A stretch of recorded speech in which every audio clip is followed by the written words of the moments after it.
ఇవాళ రాజధాని ప్రాంతమైన ఉండవల్లిలో బలవంతంగా లాక్కుంటున్న బాబు సర్కార్ అంటే చిన్న సన్నకారు రైతులు వాళ్ళ జీవన భృతి కూడా అదే, జీవనాధారం కూడా చిన్న కాస్త కమతమే. అలాంటి రైతులు సర్కారు వారికి భూమి ఇవ్వకుండా 10 సెంటు, 15 సెంటు, 20 సెంటు, 30 సెంటు ఉన్న చిన్న సన్నకారు 11 మంది రైతులు 2 ఎకరాల 72 సెంట్లు ఇవ్వకుండా సీడ్ యాక్సెస్ రోడ్డుకి అడ్డంగా ఉంది. ఓకే, సీడ్ యాక్సెస్ రోడ్డుకి మీకు కావాలి, అది తప్పేం కాదు, అది తీసుకోకూడదని మేము అంటల్లా. కానీ వారితో మాట్లాడి ఆ రైతులతో సంప్రదించి వాళ్ళ కుటుంబం ఒక స్థితిగతులను పరిశీలించి, ఉదాహరణకి అక్కడ అనుపమ ఒక ఆమె ఉండే, ఆమెకి అరెకరం దగ్గర అరెకరం పొలం ఉంది, 2 పిల్లలు ఉన్నారు, ఒక పాప ఒక బాబు ఉన్నారు, ఇంకా వాళ్ళకి పెళ్ళిళ్ళు కాల. ఆ అరెకరాన్ని వీళ్ళకి ఇచ్చి వీళ్ళు ఎప్పుడు ఇస్తారో ఏమి ఇస్తారో తెలియని పరిస్థితుల్లో ఆమె ఇచ్చుకుంటుందా? కాదు కదా. కొందరు పరిస్థితులు, వాళ్ళ ఫ్యామిలీ పరిస్థితులను బట్టి ప్రభుత్వం సరైన నిర్ణయం తీసుకోవాలి.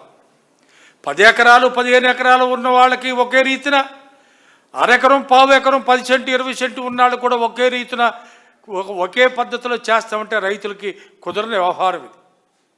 ప్రతి రైతుకి కొన్ని కష్టాలు ఉంటాయి, సుఖాలు ఉంటాయి. పెద్ద రైతు పెద్ద కామందుకు పర్వాలేదు, 5 ఎకరాలు 10 ఎకరాల పైన రైతు అందరికి కూడా వాళ్ళకి పర్వాలేదు. ఈ విధానం వల్ల పాపం రైతులు అక్కడ కొంతమంది బెనిఫిట్ అయ్యారు, ఇంకా బెనిఫిట్ కాండి, మంచిదే. కానీ ఈ పరిస్థితి ఏంటి? పోలీసులతో దగ్గర వాళ్ళు ఎవరైతే అర్ధరాత్రి, ఇవాళ శనివారం రేపు ఆదివారం కాబట్టి కోర్టులు కూడా ఉండవు కాబట్టి, ఒక వీధి రౌడీల్లాగా ఒక గుండాలు వాళ్ళు వీళ్ళు మన పల్లెటూళ్ళు అక్కడక్కడ చేస్తారే, జనం అందరూ పోయి ఈ కోర్టుకి సెలవున్న రోజులు పోయి వాళ్ళందరినీ బయటేస్తారే సామానికి మానం. ఆ విధంగా వెళ్ళాల్సిన కర్మ ఏంటండి ప్రభుత్వానికి? ప్రభుత్వమే కదా ఇది. మీరు వాళ్ళకి నచ్చ చెప్పండి.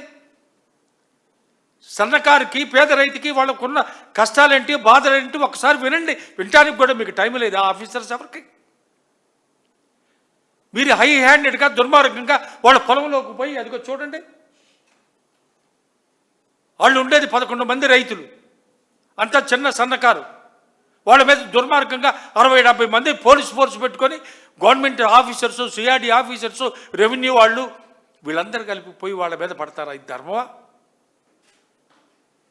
ప్రభుత్వం ఇవాళ 2 ఎకరాల 72 సెంటు వాళ్ళకి మీరు సరైన న్యాయం చేయలేకపోతుందా ఇవాళ ప్రభుత్వం? ఇన్ని 100,000 కోట్లు తీసుకెళ్ళి ఆ గుంటలో గుమ్మరిచ్చి మీరు ఇవాళ చేస్తున్నారే. ఆ చిన్న సన్నకారు రైతులు వాళ్ళకి చిన్న కోరికలు తీర్చలేకపోతున్నారా మీరు? రాత్రి మీరు ఆ చెక్కులు ఇవ్వడానికి అవి ఇమీడియట్గా నిన్న మీరు మంత్రిమండలిలో మీరు తీర్మానించుకొని ఎకరాకి 2,40,00,000 పెట్టి మీరు పోయి వాళ్ళకి ఇస్తారా? ఆ చెక్కులు ఇవ్వడానికి పోతే వాళ్ళు నిరాకరించారు. అంటే ఉండవల్లి లాంటి ప్రాంతంలో మీకు ఎకరా ఉంది 2,40,00,000. కొద్దిగా ఆలోచించండి సార్. వాడు చిన్న సన్నకారు, అసలు ఈ రాజధాని గొడవ లేనప్పుడే 5-6 కోట్లు పైన పలికింది అక్కడ ఎకరం. ఇవాళ మీరు 2,40,00,000 మీరు రేట్ ఫిక్స్ చేశారు. వాడు ఎట్లా బ్రతుకుతాడండి? ఆమె లబోదిబం అంటే పోలీసులు వాళ్ళని ఆటంకించి ఆమెను నిర్బంధించి పక్కన తీసుకెళ్లారు. ఇది ఎంతవరకు న్యాయం? ఇది మీరు ఒక్కసారి ఆలోచించండి. చాలా తప్పు చేస్తున్నారు. రైతు వారికి కూడా, రాజధానిలో ఉన్న రైతుకి మీరు ఇంతవరకు భూములు ఇవ్వలా, ఇస్తారనే నమ్మకం కూడా నాలాంటి వాళ్ళకి లేదు. ఎందుకంటే అక్కడున్న రైతులకి ఇప్పటికైనా రైతులకు చెప్తున్నా, ఆ రైతులు కూడా ఏదో భ్రమలో ఉన్నారు. చంద్రబాబు గారు ఏదో మన నెత్తిని పెడతారని ఆశపడుతున్నారు. రైతు సోదరులకి నేను ఒకటే చెప్తున్నా, సోదరులారా, ఈ ప్రభుత్వం రైతును మోసం చేసే ప్రభుత్వం. ఈ 2 ఏళ్లుగా రైతు ఏ విధంగా తిప్పలు పడుతున్నాడో, ఏ విధంగా కష్టాలు పడుతున్నాడో పల్లెల్లో ఉన్న ప్రతి రైతు సోదరుడికి తెలుసు సోదరులారా.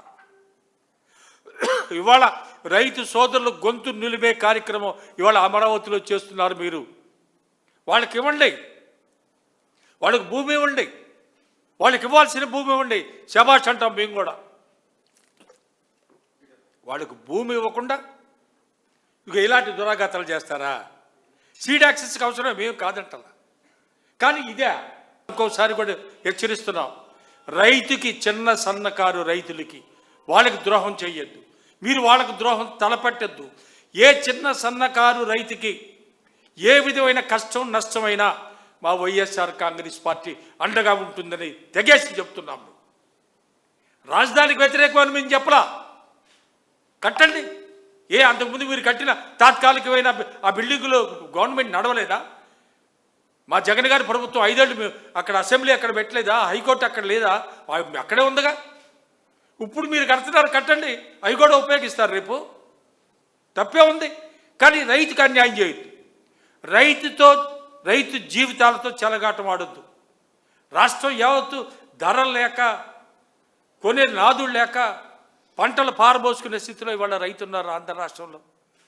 దానికి తోడు మరీ ముఖ్యంగా ఈ రాజధాని రైతులను మీరు ఈ విధంగా కష్టపెట్టడం మంచిది కాదు. రాబోయే రోజుల్లో మీకు ఇది శ్రేయస్కరం కాదని ప్రస్తుత కూటమి ప్రభుత్వానికి హెచ్చరిస్తున్నాం.